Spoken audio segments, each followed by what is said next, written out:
Question number 7, एक समय अंतराल दौरान जीवन निर्वाह सूचकांक 280 से बढ़कर के 340 हो जाए और वेतन 13,500 से बढ़कर 14,750 हो जाए तो मजदूर को वास्तव में लाभ हुआ या हानि, उसे ज्ञात कीजिए।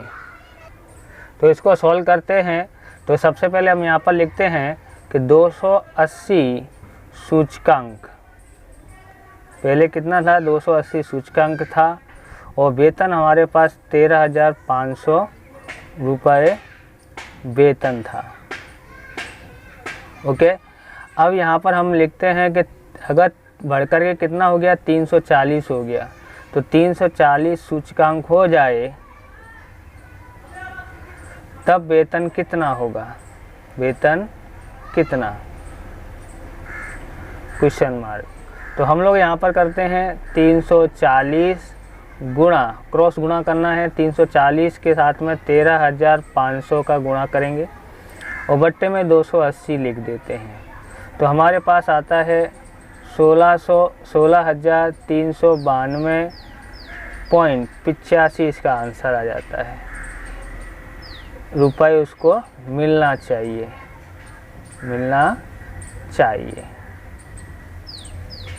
लेकिन वेतन बढ़कर 14,750 रुपये हुआ है, इसलिए कामदार की क्रय शक्ति में तो 16,392.85 में से 14,750 घटाते हैं तो बराबर हमको 1642.85 रुपये की कमी हुई है, उसकी क्रय शक्ति में इतनी कमी हुई है। अगला सवाल देखते हैं। 8वां सवाल है, वर्ष 2010 से 2013 तक के जीवन निर्वाह खर्च के सूचकांक एवं औसत मासिक वेतन निम्नानुसार दिया गया है। उस पर से प्रत्येक वर्ष के लिए वास्तविक वेतन को ज्ञात कीजिए। ये वर्ष दिया गया है, 4 वर्ष दिया है, औसत मासिक वेतन दिया गया है और जीवन निर्वाह खर्च का सूचकांक दिया गया है। आप इस तरह के वीडियो देखना चाहते हो, डिस्क्रिप्शन में लिंक दिए, वहाँ से देख सकते हो। चैनल पर नए हो तो चैनल को सब्सक्राइब करें क्योंकि आपको इस तरह के वीडियो मिलते रहेंगे। चलिए वीडियो शुरू करते हैं। तो इस तरह से वास्तविक वेतन का सूत्र है औसत मासिक वेतन, यानी कि ये औसत मासिक वेतन है। जीवन निर्वाह लागत का सूचकांक, ये सूचकांक बट्टे में लिखना है और गुणा 100 करना है। इस तरह से हम लोग इसको प्राप्त करेंगे। तो इस तरह से कोष्टक आपको बना लेना है और इस तरह के बाद हम करते हैं। तो अब हम इसको 35,000 ऊपर लिखते हैं, बराबर, बट्टे में हम 120 लिखेंगे और गुणा 100 कर देते हैं। गुणा 100 करते हैं तो हमारे पास यहाँ पर आता है 29,166.67। इसी तरह से हम यहाँ पर 40,000 लिखते हैं, 40,000 लिखा, बट्टे में 150 लिखते हैं और गुणा 100 कर देते हैं। हमारे पास आएगा 26,666.67। अब हम यहाँ पर 42,000 लिखते हैं तो 42,000 बट्टे में 130 आ जाता है, गुणा 100 कर देते हैं तो हमारे पास 32,307.69। 50,000 लिखते हैं यहाँ पर और बट्टे में 160 लिखते हैं, गुणा 100 कर देते हैं तो हमारे पास 31,250 आ जाता है। इस तरह से ये सवाल पूरा होता है। अगला सवाल हम देखते हैं। 9वां सवाल देखते हैं। वर्ष 2014 और वर्ष 2015 के थोक मूल्य के सूचकांक क्रमशः 167.6 तथा 181.2 ज्ञात है। इन दोनों वर्ष के सूचकांक का प्रयोग करके मुद्रास्फीति की दर ज्ञात कीजिए। तो इस तरह से हम 9वां सवाल करते हैं। यहाँ पर पहले तो सूत्र लिखना पड़ेगा,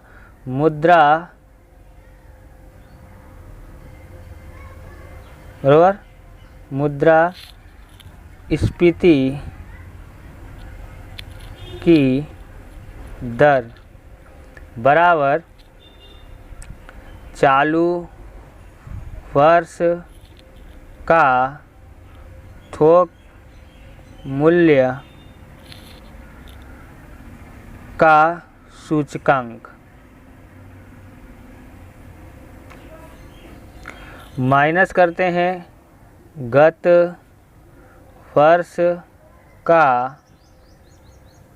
थोक मूल्य का सूचकांक, और बट्टे में हम लोग यहाँ पर लिखते हैं गत वर्ष का थोक मूल्य का सूचकांक बराबर, तो हमारे पास यहाँ पर आता है चालू वर्ष का है 181.2 और गत वर्ष का है 177.6, गुणा हम यहाँ पर 100 करना रह गया है। यहाँ गुणा 100 कर देते हैं और उसके बाद हम यहाँ पर लिखते हैं 177.6, गुणा करके हम भाग दे देते हैं तो हमारे पास आता है 2.027, यानी कि हम यहाँ लिखते हैं मुद्रास्फीति की दर बराबर 2.03, इसका आंसर आता है। अगला सवाल देखते हैं। 10वां सवाल है 3 वस्तुओं के मूल्य सापेक्ष अंक में वृद्धि हुई क्रमशः 317% और 315%, 328%, 390%। यदि इन वस्तुओं के महत्व का अनुपात मतलब ये भार दिया गया है 5:7:8 हो तो मूल्य का सामान्य सूचकांक ज्ञात कीजिए। तो यहाँ पर हम शुरू करते हैं, वस्तुओं A B C D ऐसे लिख देते हैं। मूल्य का सूचकांक तो आपको यहाँ पर लिखना क्या है 100, क्योंकि वृद्धि बताइए कितनी वृद्धि हुई 315% की वृद्धि हुई, तो यानी सूचकांक कितना हुआ 415 हुआ। इसी से यहाँ पर 100 लिखते हैं और इसमें वृद्धि कितनी हुई 328 हुई है और यहाँ पर हमारे पास 428 हो जाता है। यहाँ पर हम 100 लिखते हैं प्लस और यहाँ हम लिखते हैं कितने की वृद्धि हुई 390 की बराबर 490 हो जाता है। ये कोष्टक एक्स्ट्रा बन गया है। अब यहाँ पर भार कितना दिया है 5, 7 और 8, यहाँ टोटल कितना हो जाता है 20। अब हम लोग 415 का गुणा 5 से कर देते हैं तो हमारे पास 2075 आ जाता है। 428 का गुणा 7 से करते हैं तो 2996 आता है। 490 का गुणा 8 से करते हैं तो 3920 आ जाता है और यहाँ पर 8991 इसका आंसर आ जाता है। अब हम मूल्य का सूचकांक ज्ञात करते हैं तो मूल्य का सूचकांक बराबर सिग्मा आई डब्लू बट्टे में सिग्मा डब्लू, इस तरह से लिखते हैं। अब यहाँ पर हम लिखते हैं यहाँ पर 8991 और यहाँ लिख देते हैं 40, तो इसका आंसर कितना आ जाता है, तो इसका आंसर आ जाता है 449.55। इस तरह से इसका आंसर आ जाता है। अगला सवाल हम देखते हैं। तो 11वां सवाल है यदि वर्ष 2014 के लिए एक वर्ग के परिवार का खर्च पात औसत आय 25,000 हो और यदि उस वर्ग का 2014 के आधार वर्ष 2016 के लिए जीवन निर्वाह खर्च का सूचकांक 120 हो तो वर्ष 2016 के लिए इस वर्ग के परिवार की खर्च पात्र औसत आय अनुमान कीजिए। यहाँ पर ध्यान क्या रखा है 2014 का आधार वर्ष लिया गया है पर से 2016 का जो सूचकांक वो 120 था, यानी 2014 को हम लोग कितना सूचकांक समझेंगे तो 100 समझेंगे और यहाँ पर 2016 को कितना समझेंगे 120, यानी कितने प्रतिशत की वृद्धि हुई 20% की वृद्धि हुई। यानी यहाँ पर 2014 हम यहाँ पर लिखते हैं उसको आधार वर्ष लिया है तो इसका सूचकांक कितना होगा, तो इसका सूचकांक मतलब 100 है, आधार वर्ष लिया है। और 2016 में कितना हुआ है, तो यहाँ पर 120 हुई है, यानी कि हम लोग कितनी वृद्धि हुई है वो हम यहाँ पर लिखते हैं। तो यहाँ वृद्धि हुई कितने की, तो 20% की वृद्धि हुई है।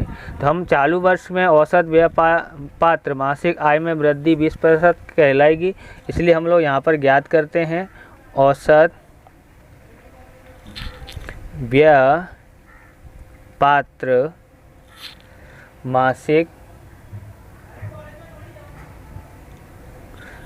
आय बराबर 25,000 प्लस 25,000 गुणा 20/100। इस तरह से हमने लिखा। अब उसके बाद हम यहाँ पर लिखते हैं, यहाँ पर आ जाएगा 25,000 प्लस यहाँ कितना आएगा, तो समझ लो 1 0 से 1 0 कट गया, 1 0 से 1 0 कट गया, तो यहाँ पर 250 गुणा 2 कर देते हैं, तो कितना आएगा,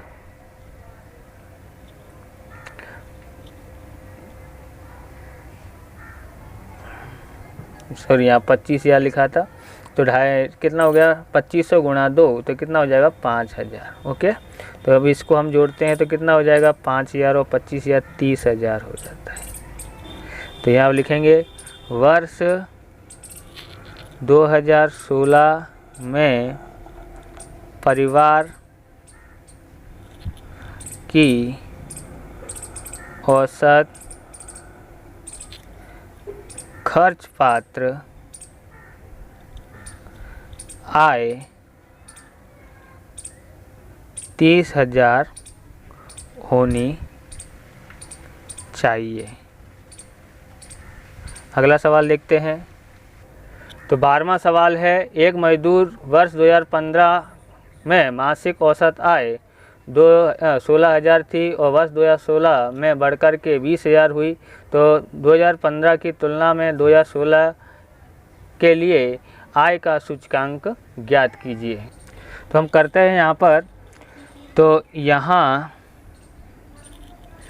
P0 यानी 2015 की कितनी है आय, तो 16,000 है। ऐसे ही P1 लिखते हैं, तो यानी कि 2016 की आय 20,000 है। हमको यहाँ पर क्या ज्ञात करना है, सूचकांक। तो सूचकांक बराबर यानी कि आई लिख देते हैं बराबर P1 बट्टे में P0, P1 बट्टे में P0 गुणा 100। तो यहाँ लिखते हैं 20,000 बराबर, और यहाँ आ जाता है 16,000 गुणा 100 कर देते हैं, बराबर हमारे पास आ जाता है 125। तो वर्ष 2016 का सूचकांक 125 होगा। ओके, 13वां क्वेश्चन करते हैं। एक वर्ष वस्तु का उत्पादन वर्ष 2016 के आधार वर्ष की अपेक्षा 9/5 गुना बड़ा हो तो 16 वर्ष 2016 के लिए उत्पादन का सूचकांक ज्ञात कीजिए।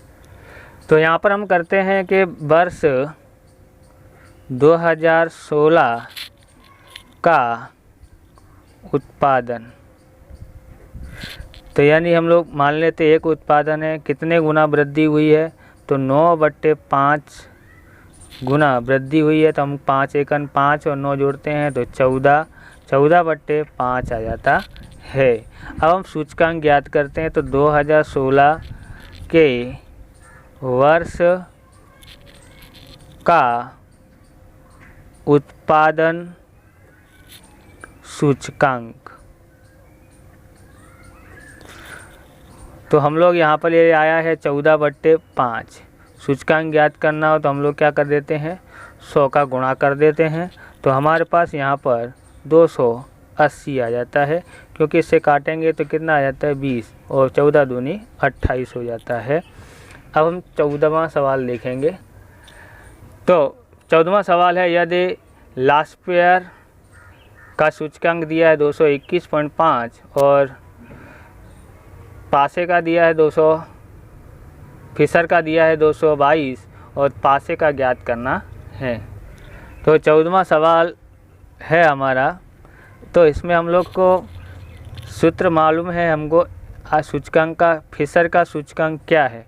तो फिशर का सूचकांक हमारे पास आता है यहाँ पर वर्गमूल में पासे का, लास्पियर का सूत्र सूचकांक और पासे का सूचकांक। ओके, तो हम लोग यहाँ पर ज्ञात करते हैं।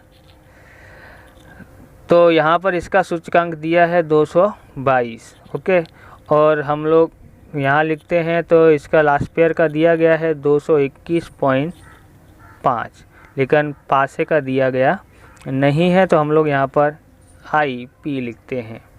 अब हम लोग 222 लिखते हैं यहाँ पर, और यहाँ हम लोग इसका वर्गमूल हटाने के लिए इसका वर्ग करना पड़ेगा, और इस तरह से वर्गमूल में 221.5 गुणा IP का होल स्क्वायर कर देते हैं। इससे वर्ग से वर्गमूल यहाँ से वर्ग कर देते हैं तो इसका वर्ग आता है 49,284 आ जाता है, और बराबर इसका वर्ग से वर्गमूल हट जाता है तो 221.5 गुणा IP। ओके, अब हम यहाँ पर लिखते हैं 49,284 बट्टे में 221.5 बराबर IP। तो हमारे पास IP बराबर आता है, इसे भाग देते हैं तो 222.5 आंसर आता है। इस तरह से यह वीडियो पूरा होता है। अगर आपको वीडियो हमारा अच्छा लगा हो तो लाइक करें, चैनल को सब्सक्राइब करें और वीडियो को शेयर करें। मिलते हैं नेक्स्ट वीडियो में। वंदे मातरम।